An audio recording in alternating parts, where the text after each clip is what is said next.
Αρχικά αυτό που πρέπει να κάνουμε για να στήσουμε το τηλεσκόπιο είναι να βρούμε πού είναι ο βορράς. Ο βορράς είναι στον πολικό αστέρα και θα πάρουμε τη στήριξή μας και θα την πάμε στο μέρος που θα παρατηρήσουμε, ώστε το μπροστινό της κομμάτι, εδώ πέρα που έχει το πόδι το οποίο λέει το N από το North, και η μπροστά τρύπα του πολικού αστέρα να κοιτάνε τον πολικό αστέρα. Παίρνω τη στήριξη λοιπόν και την πάω στο σημείο παρατήρησης.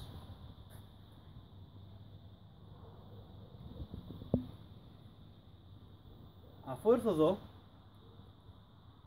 θα κάτσω πίσω από τη στήριξη, στην πίσω της πλευρά, και θα κοιτάξω αν η στήριξη συνοητή της ευθεία βλέπει τον πολικό αστέρα. Θα κάνω κάποια μικροδιόρθωση ενδεχομένως, μέχρι να βλέπει τον πολικό αστέρα περίπου. Έπειτα θα βάλω ρεύμα στη στήριξή μου.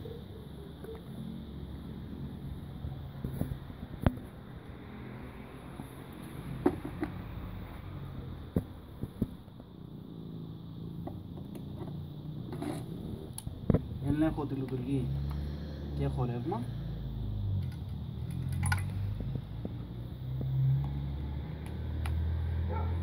Όπως επίσης και με την πράσινη λιχνία ότι το τροφοδοτικό μου δουλεύει.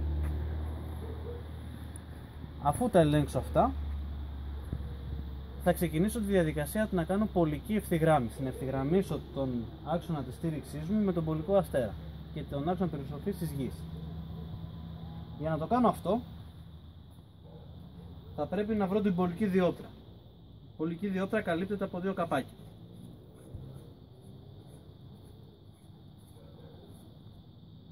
Ένα και ένα μπροστά εδώ πέρα, δύο. Τα βγάζω, πάντα ό,τι βγάζω το αποθηκεύω μαζί για να μην τα χάσω. Η στήριξη της HQ5 έχει μια κεντρική κολόνα, όπου δεν μου επιτρέπει να δω από την πολική διόπτρα τον ουρανό. Για να μπορέσω να δω, έχει μια τρύπα όπου θα πρέπει, απασφαλίζοντας το φρένο του άξονα περιστροφής της απόκλησης, να φέρω τις βίδες να κοιτάνε προς τον βορρά, οπότε εδώ πέρα αποκαλύπτεται η τρύπα πλέον για να μπορώ να ελέγξω και να δω τον ουρανό. Ασφαλίζω αυτό το φρένο και έρχομαι πλέον να ανάψω τη στήριξή μου. Προς το παρόν δεν με ενδιαφέρει τι φωτίζει, τι κάνει, τι σφυράει. Αυτό που με ενδιαφέρει ότι ανάβοντας ένα παίρνει φως η πολική διόπτρα. Στην πολική διόπτρα μέσα θα δω δύο σχήματα, της Μεγάλης Άρτου και της Κασιόπης. Πάντα θα βλέπω έναν από τους δύο αστερισμούς. Θα πρέπει λοιπόν, κοιτώντας τους αστερισμούς εδώ πέρα μέσα και τον αντίστοιχο αστερισμό στον ουρανό, να παραλληλήσω το σχέδιο που έχει η πολική διόπτρα με τον αστερισμό στον ουρανό. Δεν θα δω τον αστερισμό μέσα στην πολική διόπτρα, απλά θα αντιστοιχίσω κάποιες ευθείες. Θα επιλέξω δύο αστέρια της Μεγάλης Άρκτου, τα οποία θα σχηματίζουν μια παράλληλη κάθετη ευθεία με το έδαφος, και αντίστοιχα θα φέρω εδώ πέρα την πολική διόπτρα να έχει τον ίδιο σχηματισμό. Για να το κάνω αυτό, θα λύσω το φρένο της ορθής αναφοράς, το οποίο μου απελευθερώνει αυτή την κίνηση.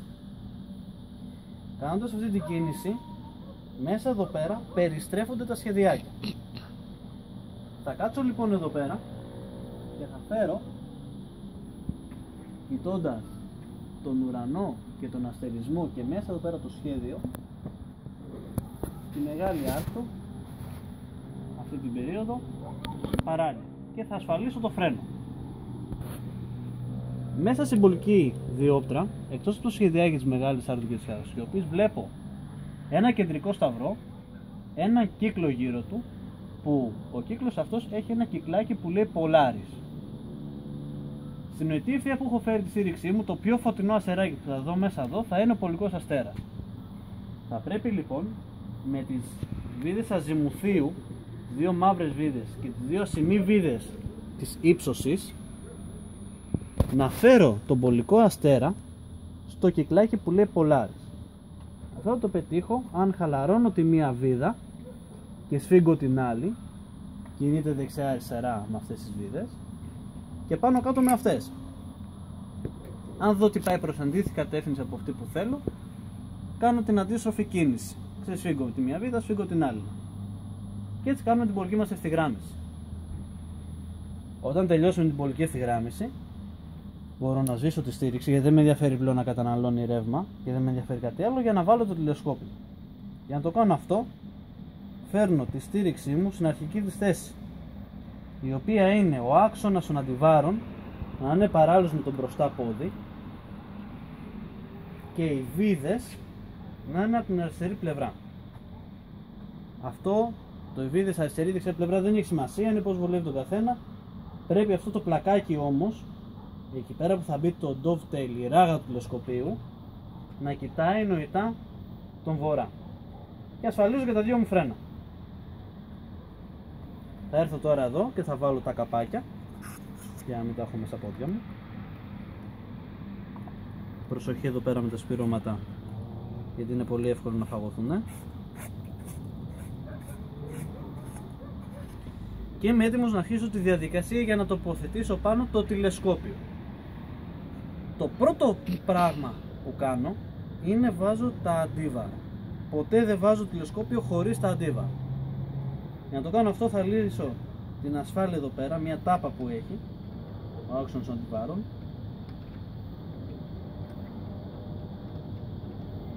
και θα την αφήσω στην άκρη πως πάω. Θα πάω και θα φέρω τα αντίβαρά μου.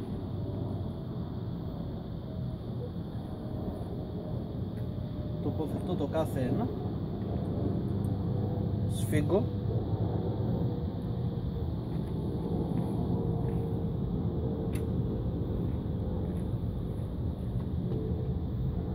και το δεύτερο αντίβαρο. Τα αντίβαρα έχουν μια μικρή και μια μεγάλη τρύπα. Στη μεγάλη τρύπα χωράει οριακά η τάπα. Αυτό έχει να κάνει με το αν θέλω να κάνω ένα οριακό ζύγισμα και μπορεί να χρειαστεί η τάπα να μπει μέσα στο αντίβαρο. Βάζω τη μικρή τρύπα προς απάνω λοιπόν και τη μεγάλη τρύπα προς την πλευρά της τάπας. Έρχομαι και βάζω την τάπα. Επειδή ξέρω ότι το τηλεσκόπιο είναι αρκετά βαρύ, θα βάλω τα αντίβαρα αρκετά χαμηλά και θα τα σφίξω, ώστε να είμαι σχεδόν έτοιμος για τη διαδικασία του ζυγίσματος. Ελέγχω και πάλι ότι έχω σφιχτά τα φρένα μου και ότι οι βίδες εδώ πέρα που θα είναι για να βάλω τη ράγα δεν παρεμποδίζουν. Δεν είναι δηλαδή μέσα στην πλάκα αυτή, είναι εξεβιδωμένες. Και πάω να φέρω το τηλεσκόπιο. Το τηλεσκόπιο το κρατώ με προσοχή. Προσπαθώ να το έχω κοντά στο σώμα μου, ώστε να μην με ενοχλήσει στη μέση, αλλά να έχω και τον έλεγχό του. Θα πρέπει να βάλω τη ράγα μέσα στην πλάκα. Για να το κάνω αυτό με ασφάλεια, θα το τοποθετήσω. Το κρατώ με τα δυο μου χέρια και έρχομαι από πίσω του, για να μπορώ σε κάθε περίπτωση να το ελέγξω με το σώμα μου. Αφού το τοποθετήσω και βεβαιωθώ ότι πατάει ολόκληρη η ράγα στην πλάκα, σφίγγω τις βίδες.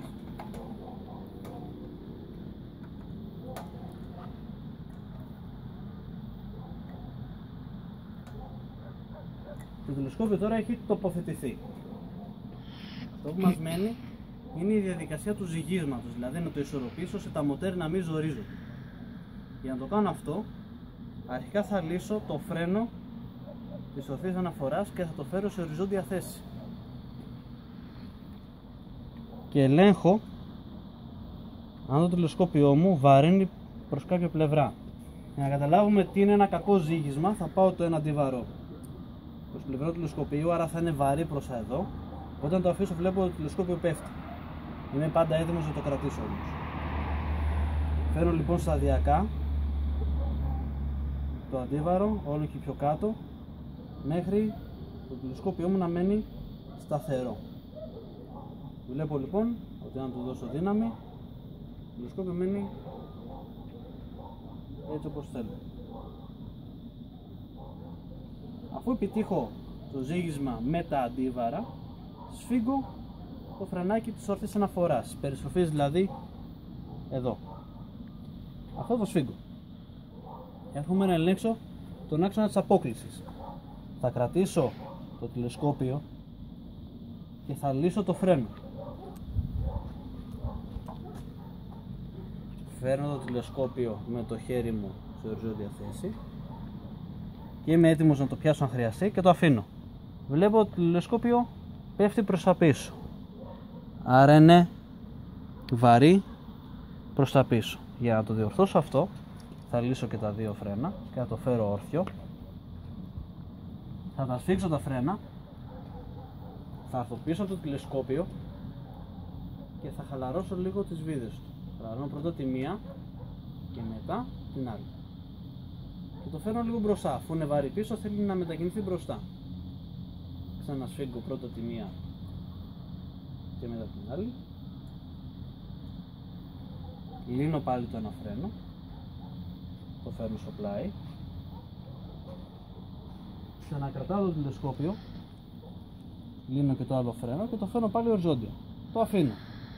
Βλέπω ότι συνεχίζει και πέφτει πίσω, άρα θέλει να το ξανακάνουμε αυτό.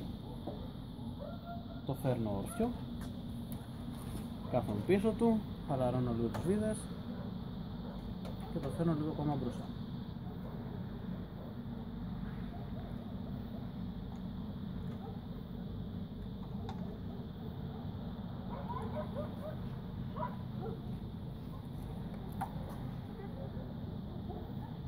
Εδώ πέρα μπορούμε να δούμε ότι πλέον έχουμε πετύχει το ζύγισμά μας, δηλαδή αφήνουμε με λυμμένα φρένα το τηλεσκόπιο σε οριζόντια θέση, στο τάφ που λέμε, είναι οριζόντιος ο άξονας ορθής αναφοράς και οριζόντιο τηλεσκόπιο κατά απόκληση, να είναι παράλληλο με το έδαφος και το τηλεσκόπιο στέκεται.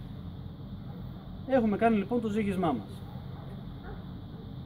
Το φέρουμε λοιπόν το τηλεσκόπιο να κοιτάει μπροστά και αυτή θα είναι πάντα η αρχική του θέση. Θα κοιτάμε δηλαδή ο άξονας των αντιβάρων να είναι παράλληλος με τον μπροστινό πόδι και το τηλεσκόπιο να κοιτάει ευθεία. Αυτό έχουμε μπροστά από το τηλεσκόπιο, το κοιτάω και κοιτάω τον άξονα της αναφοράς να είναι κάθετος και το τηλεσκόπιο βλέπω ότι δείχνει πίσω μου. Άρα είμαι έτοιμος να ξεκινήσω τη διαδικασία του να δω. Θα βγάλω τα καπάκια μου